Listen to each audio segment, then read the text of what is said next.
Il y avait la recette du chef qui était très cachée. Si jamais on restait 10 ans, peut-être qu'on allait avoir accès à cette recette.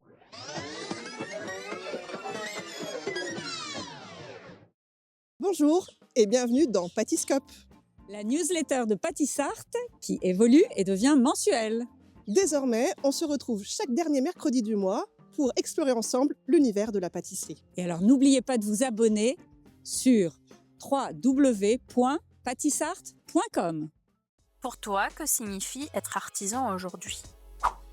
Pour moi, un artisan aujourd'hui, donc un artisan pâtissier, ça va être quelqu'un qui va aller sélectionner sa matière première. Et ensuite, qui va la travailler, qui va la sublimer. Pour faire ce travail-là, on a besoin d'une équipe. On a besoin d'aller sélectionner les talents, de les faire travailler ensemble pour que chacun mette ses capacités au service de ce gâteau et au service du client.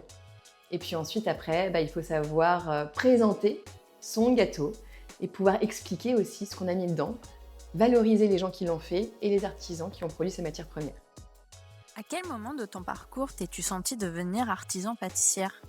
Je pense que la première fois où je me suis vraiment sentie artisan pâtissière, ça a été quand j'ai monté mon entreprise et que toutes les responsabilités m'incombaient et qu'il fallait faire des choix. Il fallait composer avec les contraintes et puis surtout regarder les difficultés pour trouver les solutions qui allaient en face. Et surtout, construire cette équipe. Construire cette équipe avec les différentes compétences des uns et des autres et pouvoir composer pour que chacun trouve sa place, chacun prenne du plaisir à faire les gâteaux et pouvoir faire ses gâteaux au quotidien. Et puis ensuite, bien évidemment, écouter ses clients et pouvoir répondre à leurs demandes, à leurs envies. Au-delà de la technique, qu'est-ce qui caractérise, selon toi, l'essence de ce métier d'artisan? L'artisanat, c'est un mot que mon professeur de seconde à l'époque, en art plastique, m'avait dit, il y a l'art et il y a l'artisanat. Et donc l'art, ça va être souvent une pièce unique, quelque chose qu'on va faire, qui va être commercialisé, mais une fois. Et il y a l'artisanat, où on va créer quelque chose qui va être multiplié, qui va être transmis, on va devoir transmettre sa façon de faire pour qu'elle soit vendue à un maximum de personnes. Et je trouve ça très beau. Et en fait, c'est pour ça que je garde en moi toujours le côté où il faut garder le côté artistique, où on va essayer toujours de remettre en question ce qu'on sait, utiliser des outils qu'on a à disposition pour pouvoir fabriquer des choses qu'on a en tête mais qui n'existent pas encore. Et puis ensuite, pouvoir le répliquer, pouvoir le multiplier. Qu'est-ce qui a le plus évolué dans ton métier ces dernières années? Alors ces dernières années, il s'est passé quelque chose qui est extrêmement différent de ce que j'ai connu moi au départ en pâtisserie quand j'ai commencé le métier. Il y avait la recette du chef qui était très cachée. Si jamais on restait 10 ans, peut-être qu'on allait avoir accès à cette recette.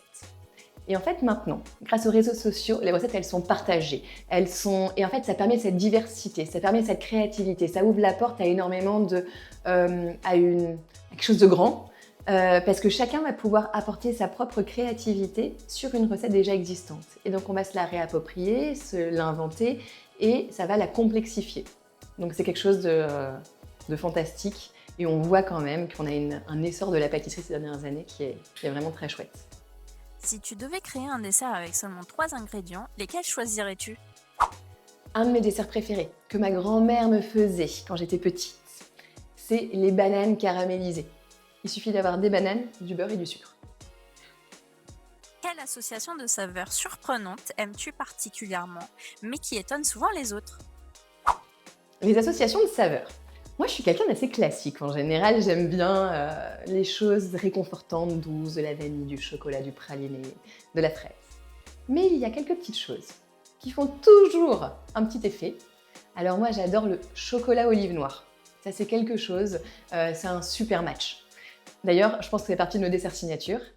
Ensuite, la framboise poivron aussi, j'aime bien la travailler. Souvent en été, j'arrive sur ces petites saveurs-là où on va ajouter du poivre, des épices, de la tomate.